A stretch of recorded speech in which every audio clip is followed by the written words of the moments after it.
Alright, so when we start this Top 3 Christmas movies of all time. Christmas, I thought we were doing top 10 2013. We are, yeah, I just felt like saying that. Alright, okay. I was like, what's going on? Nah, it's just a mindfuck.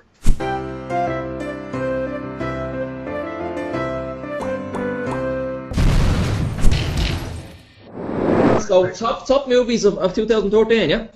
Yeah, now we're not going to go into detail on every single one of them. Oh, quick fire. Now, I just want to preface this video by saying this isn't a list of what we believe to be the best movies of the year. Because I believe that there's movies out there that I haven't seen yet that are probably a lot better than some of the movies I'm going to list. But That's very these true. movies are the movies that I'm saying I enjoyed most from the ones that I saw this Yep. year. There may be people out there who are going to criticize us. How could you pick this film over this film? And to you, I say, fuck off. You make a YouTube channel, you make videos like this, and you tell us why we're wrong. How's that sound? You fucking gimp. Yeah. If you're gonna criticize us, make sure you put a link up to the video so all your friends can see what you're talking about. So I'm just going to throw this out here because it's a movie that I'm probably going to get shit for. But it's a movie that I really enjoyed. I just found it to be very, very entertaining. The Rock is in it, so you know that there's at least some sweat. Oh yeah, there's gonna be sweat. So, Tell me this, your sound went off for a second, so did you say the name of this movie? no, I haven't said it yet. Oh, right, okay. I'm Sorry gonna for include ruining G- the kind of atmosphere there and the suspense. Yeah, I'm going to throw in G.I. Joe Retaliation. Wow! Yes, I know. Surprised. You're probably shocked and horrified. The first one was fucking atrocious. I didn't see Absolutely either. ridiculous. Oh, it's I didn't see either, but the first one looked fucking horrendous. It's a cringe-worthy, horrible, horrible film that should never have been made. Even the CGI is It looked like it had about as much to do with the original G.I. Joe that I remember as the Spice Girls movie. Whereas the second one, I think that there's at least some nod to the original G.I. Joe, isn't there? Yeah, there is. Yeah. From what I can tell. From what I understand, I'm not a G.I. Joe expert, so. Oh, no, me either, but it's you know, it's just one of those things. I did have the figures when I was a kid. Yeah, yeah. And all that shit. And it was, you know, army guys, not fucking Robocops. So it's just a movie that I just really, really enjoyed going to see. I was bored. I said, fuck it, I'll go see this movie, and I went in and I sat down and I watched it. I really, really enjoyed it. Just a film that I really enjoyed. Sounds good, I'll check it out. So, Liam, your number 10, please. 10? I've got like 4 movies written down here. Alright, okay, so then we'll completely ignore that. We'll just take that whole first part now. That was And it's not like I didn't try. Before we came online, I was going through other people's top 50 lists, and I could literally only pick out 4 films that I can, you know, wholeheartedly endorse. Yeah, no. Can I just endorse something here quickly? Have you ever seen Jack Reacher? No. Jack Reacher, you know what it is, don't you? Yeah, I do. Tom Cruise. It got like panned. It got slated by everybody. Yeah. And I thought the trailer for it looked a bit weak. It looked like they were trying to milk his whole Mission Impossible fan base, because they had that kind of baseline of the music in it and what have you. It really had a Mission Impossible feel to it, where it wasn't about a spy or anything like that. The film was nothing like that. And I know a lot of people just hate Tom Cruise for being fucking Tom Cruise, so you really will have to put that to one side, because he's still Tom Cruise and stuff. He's not acting different. He's like, if anything, it's probably, do you remember that one he was in years ago with the white hair? Jamie Foxx. Collateral. Yes. It's like that version of Tom Cruise. Slightly older than you normally see him in movies, and slightly more kind of rough around the edges and hard-boiled. But it's a good old-fashioned kind of mystery film, you know, detective mystery type thing, with a little bit of action in it, not too much. Yeah. It's well worth a look. It's bound, you're bound to see it on TV or fucking Netflix or something. Check it out. Yeah. I know, It's, I'll show when I get a chance. sadly overlooked, I think, just because of his whole fucking, you know, Scientology nonsense. Yeah. I know, believe me, I completely think he's mental for what he believes in. But he's a Psycho. great actor. Great actor, yeah. Yeah. Great at what he Alright. does. Rosamund Pike is in it as well. Do you know her? I do know Rosamund. She's a lovely girl. Now, sorry, segue over. You say segue. But segue the 2-wheel thing, isn't it? I have no Is that idea. segue? It doesn't matter. Whatever one it is, it's over. They're both pronounced Segway, I know that much. Are they? So there's no such thing as a segue. Wow. Not that I know of. I feel though. foolish. Do you want to fly through your 9 to 6? No, I'm not going to bother because it's. Go on. Alright, well, I'm just going to throw in number 9, Dragon Ball Z Battle of the Gods, simply because I've been a huge Dragon Ball Z fan all of my life, and Wow. I just love it. Number 8 is a film called Stoker, from the same guy who made All Boy. Great film, very atmospheric. Is that the Weird, one- like All Boy kind of thing. Is Nicole Kidman in that? She is Nicole Kidman, Mia Wasikowska, your man from Watchmen, who plays Ozymandias. Ozymandias, yeah. The trailer for that was class. I didn't see the film. It just It's never. great. It just didn't come up. You know, we weren't going to the cinema at the time, or no one seems to ever mention it. I don't think it's even on Netflix yet. Yeah, no. But I remember the trailer was fucking. It was a work of art. Yeah. It's a great movie. It's a great movie. Really enjoyed it. Number 7 would be Iron Man 3, despite the fact that it disappointed places. Number 6, Fast and Furious 6. I've always been a fan of Fast and Furious. I've taken care of my love of them numerous times. So, class. Number 5, The Wolverine, which I watched there last night. Oh yeah, excellent. Really enjoyed it. Yeah, absolutely. Wow. loved it. Yeah. Really Very surprised at very- that reaction. I thought you would have put it down there with Iron Man 3. Although I say down there, it still made it your top 10. Yeah. No, it's just I made it into a top 10. Iron Man 3 made it into a top 10 simply for the fact that it was a very entertaining movie. Yeah, My problem and you only is saw that- 12 films this year. Yeah. I liked Wolverine. I just felt a little bit flat after it. I didn't come away with much. To me, it was a little bit video gamey. It felt Yeah, like it was. instead of movie scenes, it felt like game levels. Yeah. Here's the level with the guys shooting you. Here's the level with the ninjas chasing you. Here's the final boss. It just, Definitely. but it was still good. It was still, an enjoyable comic book movie.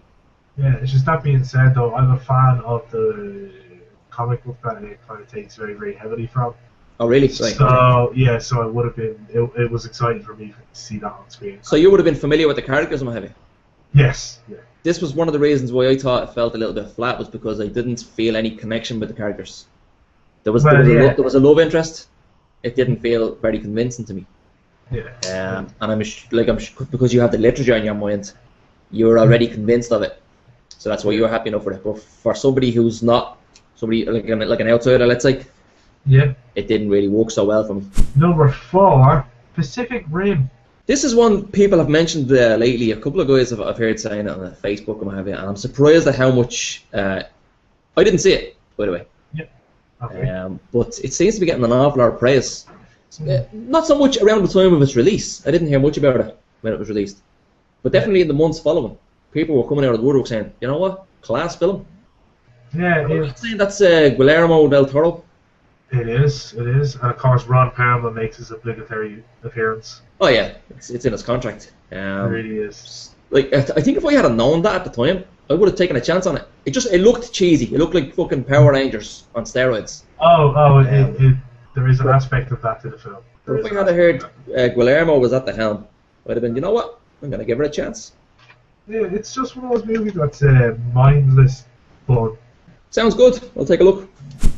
My number 3, a movie that we actually reviewed on the channel, Thor 2, Dark World. Yes. Yes. Very good. A very, very, very good film. Action-wise, comedy-wise, story-wise. Yeah. And also sets up the rest of the universe with that end credit scene. Beautiful. That I'm still obsessing over, trying to figure out what made it. So, Yeah. Thor A little bit 2, of trivia, Matthew. A little bit of trivia. Okay. You remember the scene where they kiss him and his board, Natalie Portman? Yeah. Did you hear the news about that? Yeah, it was actually his wife. It's his fucking wife. That's after ruining it for me. I know, yeah. I'm like, oh, gross. Some dude kissing his wife. Who wants to see that? Melody. Anyway. So Liam's number 3. Here we go. My number 3 is Thor 2. Whoa! So we don't have to say anything about it. We've already said it. We're synchronized. Can I just mention my number 4? Yeah, go ahead. Yeah. I've only got 4. And I looked this up to kind of fact check it, and it's actually 2012 officially, but it wasn't released until the 18th of January in this country. Okay. So I'm keeping it. It's keeping its number 4 spot. Django Unchained. Oh, Yeah, I Really, forgot about that. really enjoyed it. Really enjoyed it. There was just elements to it I don't like. Like most Tarantino movies, there's a lot of stuff where I'm like, oh god, I could have done without that. Like some of the music, rubbish. Like he's great. 90% of his music choices are fucking spot on, beautiful. The guy has an ear for music, and everybody working around him, you know, the guys he works with. But the other 10%, it's like, oh my god, who did you put that in for? The fucking Kanye West fans? It's awful stuff. But apart from that, great movie, great story, great revenge story. I'd like to make a point about Django Unchained. Please do. Saw it in the cinema, loved it. Watched it the second time, enjoyed it, not as much as I thought the first time. Third time, I started to pick little tiny flaws in it, which, like all Tarantino movies, they don't stand up to repeated viewings. A lot of With them. the exception of Inglourious Bastards and Reservoir Dogs. Yeah. They're the two that I would give a free pass on at any time. Also, another little trivia fact for you. The music that he uses when the chaps with the bags over their heads are running down the hill is the main kind of orchestral song from Battle Royale, the movie that he's fucking obsessed with. Oh, really? And that I love, yeah. I know he did use a lot of music. I think there was a couple of tracks in Django, but there was another couple of tracks as well in Inglourious Bastards that were actually not only from other films, other classic films that he's obviously referencing, but they were also in Kill Bill. So he's referencing other movies, and he's also started to reference his own movies now, which it does take me out of the moment a little bit. I don't mind a film reminding me of A Fistful of Dollars. I don't mind that reminding me of a film I saw when I was 13 or whatever, you know what I mean? But I do mind a film having music in it that I saw in another film last year. Yeah. Because it takes me out of the moment. Anyway, I don't know why we do top movie lists and then we just continue to pick holes in the movies that we profess. We're not going to do that. We're not going to do that with number 2 and number 1. Okay, so your number 2. My number 2 is a movie that's probably going to be on your top 3 list. It has to be. We did a little mini review of it not too long ago, so I was just knocking something out of the guy there. Gravity. Yes. Alfonso Cuarón's Gravity. Yeah. Well, you know what, just for the sake of, I don't know, balance. No, balance isn't the right word. Doesn't matter. For the sake of something, I'm going to say that's my number 1. Just get that out of the way. Oh, really? Best film we saw all year. Cinematic masterpiece. Yeah, definitely is cinematic masterpiece. It's just absolute perfection. We talked about it in the review that we did on Gravity. Yeah. So we're not going to go into too much detail. No point. Imagine. It's a thing of beauty. It really is. It really is. Just everything about it was beautiful. Absolutely beautiful. The only movie that I saw in the cinema that made my jaw drop from just it's a work of art. It's not a movie, it's a piece of art. You know what I mean? Yeah. So absolutely brilliant. Gravity is my number 2 and it's Liam's number 1. Number 1. So do you want to grace us with your number 2? I'll just blast out my number 2 then, and it's the last movie I'm going to mention. So Man of Steel. Really impressed with Man of Steel. I'll raise a point to that. That's my number 1. Seriously? Yeah. Fucking hell. Jesus Christ. we're in tune with each other now. Yeah. We need some sort of a combination name, like like Brangelina. Yeah. So what could we be? Mimo. No, Lati. Lati. Does Lati work? Or Mimo. Liati. Yeah, it doesn't really flow, does it?